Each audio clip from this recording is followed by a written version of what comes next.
RVS. Le MAG.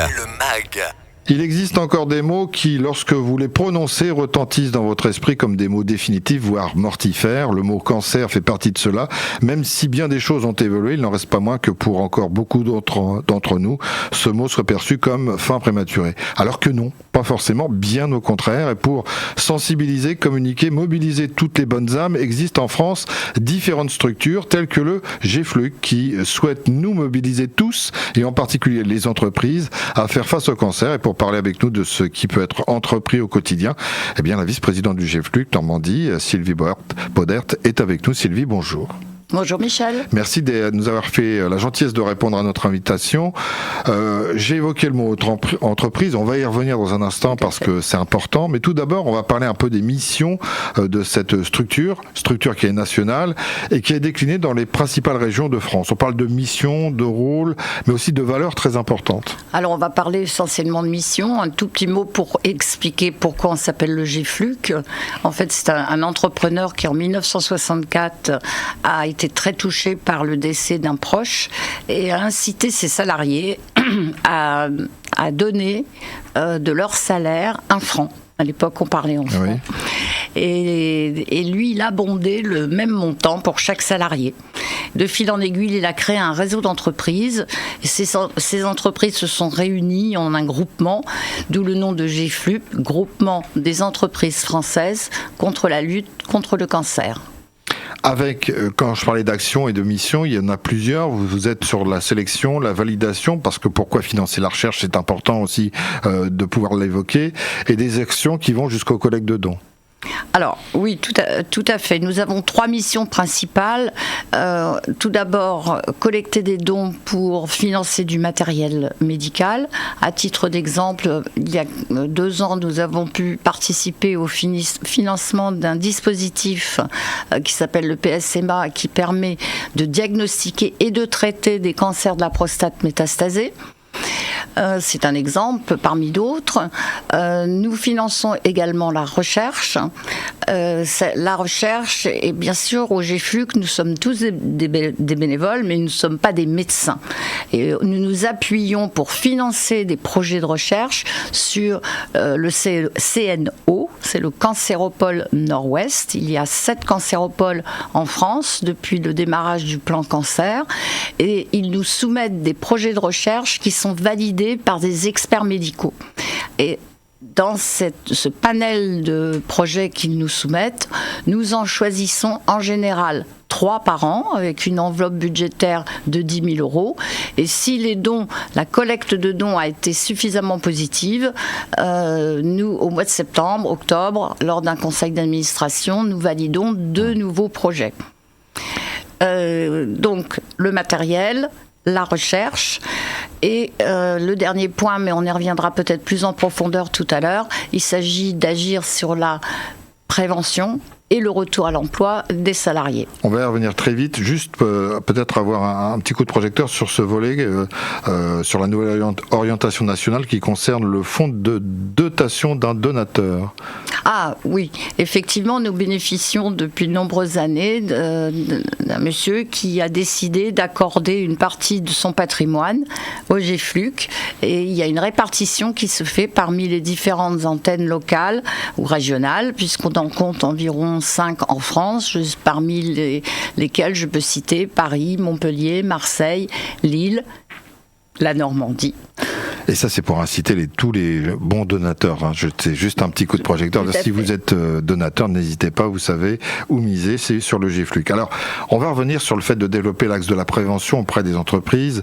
À la fois, ça concerne le chef d'entreprise qui lui-même peut être touché. Vous donniez l'exemple tout à l'heure de son père fondateur, mais aussi de salariés qui vont réintégrer. Et là, il y a toute une sensibilisation, différentes étapes d'intervention qui sont très importantes à avoir à l'esprit. Excusez-moi, oui, c'est un axe qui devient prioritaire pour nous, parce que nous pouvons dire qu'en ce qui concerne le financement de la recherche ou le financement du matériel, on a nous activons en cours d'année des différentes actions, des tournois de golf, des soirées VIP, des soirées de particuliers, donc qui nous permettent de lever des fonds. Là, dans cet axe de la prévention et du retour à l'emploi, on s'oriente vraiment sur des entreprises parce que le dirigeant d'entreprise a un rôle majeur dans la prévention du cancer et le retour à l'emploi. Cela peut vous paraître peut-être curieux, et je le comprends, mais il faut savoir que près de 400 actifs sont diagnostiqués avoir un cancer, et ceci par jour. Donc c'est énorme.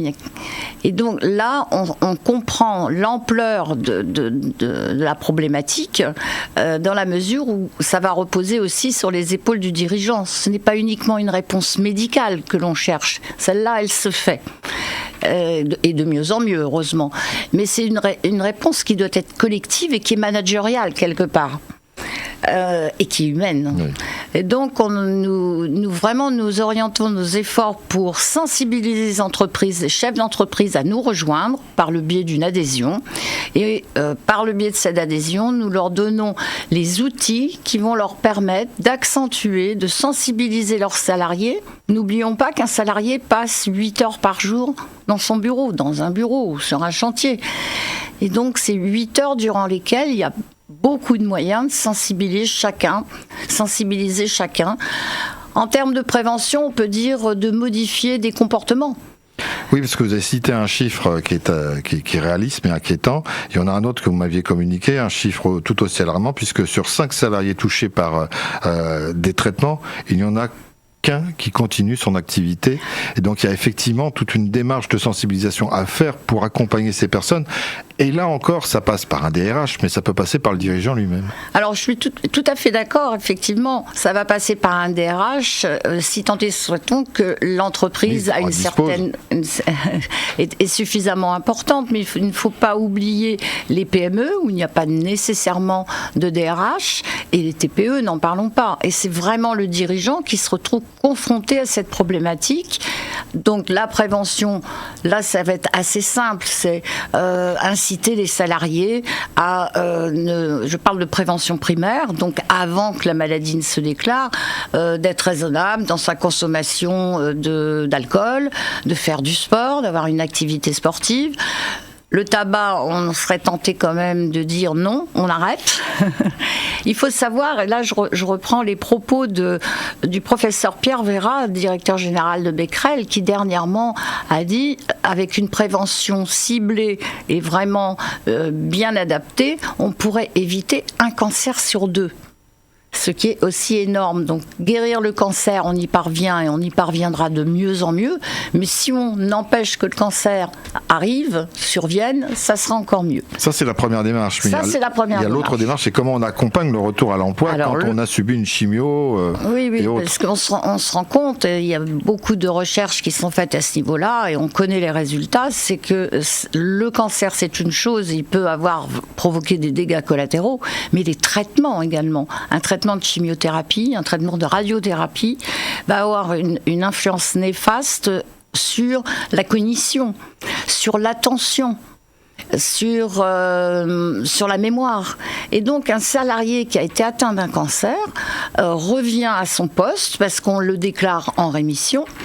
On va lui dire, les collègues vont lui dire « Oh, mais dis donc, t'as bonne mine !»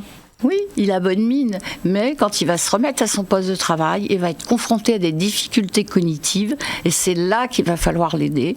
Et c'est notre rôle, le GFLUC, d'indiquer aux dirigeants d'entreprise, leur livrer une sorte de boîte à outils où ils vont puiser dedans et on va les aider à frapper à la bonne porte pour qu'ils se fassent accompagner. Parce que accompagner un salarié en retour à l'emploi suite à un cancer, ce n'est pas inné.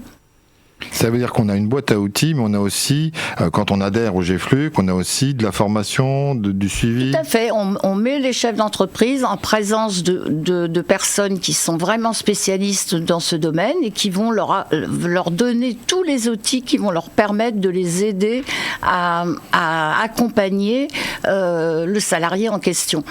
Sylvie, il nous reste 30 secondes pour que vous rappeliez les grands points, comment vous contacter et comment participer à... Bien sûr, donc si vous voulez nous contacter par mail, notre adresse c'est contactnormandie en un seul mot, @gfluc.org, et vous pouvez me joindre personnellement au 06 38 57 55 16. Ah, voilà. J'accueillerai vos appels avec plaisir. Vous avez le 06 de Sylvie. Merci beaucoup d'être passé à notre micro et avec plaisir de vous accueillir de nouveau. Mais merci de m'avoir accueilli, de m'avoir laissé écouter la parole du GFLUC.